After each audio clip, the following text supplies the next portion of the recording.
What up, everybody? So yeah, wadded at Barber. Going into turn one, I had a mechanical. My radiator line popped off, dumped water all over my rear tire. The rear end just started thrashing really bad. It bucked me out of the seat, and then by the time I got back in the seat and started to regain some control, I knew I was gonna hit the wall.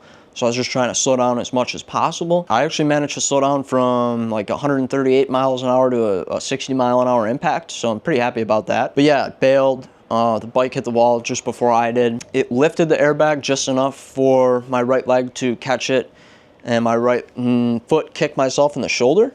So that was crazy to see on video. You got to zoom in and look really close. At some point during that, I don't know when, I broke my left femur.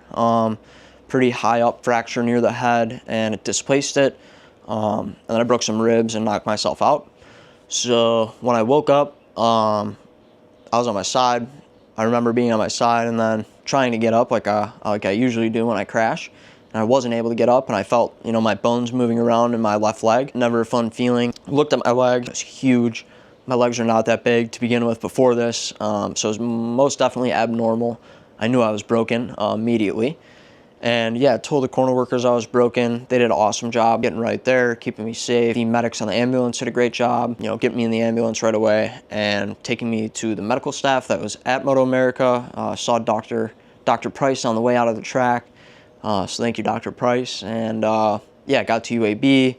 Went to the trauma unit. That was a new experience for me. It was pretty interesting. I'll share some of those stories sometime. Yeah, I spent some time at UAB. Got a rod in my left femur, 4 bolts, 2 near the head, and then 2 by the knee. Yeah, then the right leg, the MCL is completely torn, and the PCL is also torn with, it brought some bone with it, so it like broke the bone off when it tore, I guess. So we have to see right now how the right leg heals before we decide about surgery, if I'm getting surgery on it or not. But first we have to let the left leg heal. So I can't put any weight on the left, and I can only bend my right leg this much right now. That's a general rundown of what happened at Barber. It was a rough weekend to begin with. Missed all P1, missed all of Q1, got all of Q2, and then I got 10 laps into the race before it happened. Had a really good start to the race. And then, yeah, I even clicked personal best by 2 seconds during the race. 28s, I got a couple of them. Yeah, and then I hit the wall, so that wasn't cool.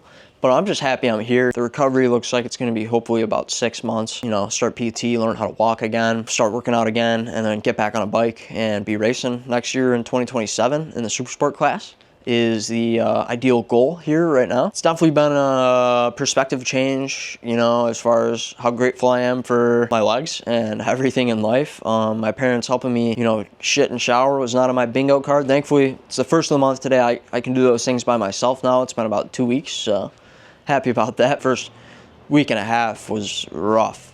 You know, my parents helped me with everything, so really appreciative of them and the fact that I still live at home and the fact that my upper body was so strong, you know, before this happened. I have to hop everywhere on my walker, so if it wasn't for hitting arms and whatnot, I'd definitely be in like a rehab center. The bike front fell off, obviously. When it impacted, it snapped the triple. I think that saved the frame. I haven't really been able to take it apart or anything yet, so I can't give you a full rundown, but I do know that the front fell off of my jixer. I'm really thankful for, you know, everyone that's reached out. It's been huge. Everyone that's, you know, making sure I'm all right, keeping my spirits up. Really thankful for my gear. If it wasn't for my gear, I definitely would not be making this video. So thank you, Bison, Rye helmets, CD boots, my Alpine Stars airbag. You guys saved me, definitely. A huge thank you to Back on Track.